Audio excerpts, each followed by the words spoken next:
जय महाराष्ट्र। राज्यात राजकीय घडामोडी घडत असताना आता भाजपाला आणि महाराष्ट्र नवनिर्माण सेनेला रायगड जिल्ह्यात पनवेलमध्ये सर्वात मोठा धक्का बसलेला आहे।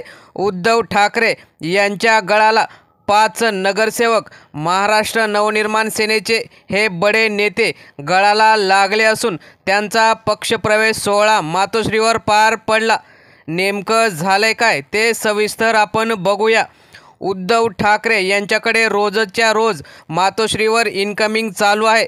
अनेकांना प्रवेश घ्यायचा आहे। उद्धव ठाकरे यांच्या संपर्कात आता पनवेलमधील भाजपाचे 5 नगरसेवक होते, त्यांनी आज प्रवेश केला। त्यामध्ये भाजपाच्या पनवेल महानगरपालिकेच्या नगरसेविका लीना गरड, मनसेचे रायगड जिल्ह्यामधील बडा नेता, मनसेचे चित्रपट सेनेचे अरविंद घेवडे, मनसे कामगार सेनेचे रायगड संघटक रमजान मेवेकरी, सुरक्षा सेनेचे दिनेश पवार, तसेच यांच्यासोबत आजी माजी नगरसेवक तसेच 10 मोठे पदाधिकारी यांनी उद्धव ठाकरे यांना पाठिंबा देत प्रवेश केला।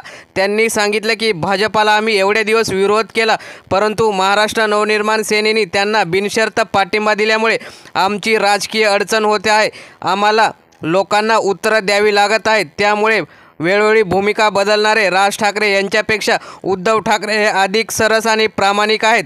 यामुळे रायगड जिल्ह्यात शिवसेनेला हे 5 नगरसेवक तसेच हे पदाधिकारी आल्यामुळे चांगले वातावरण तयार झालेले आहे।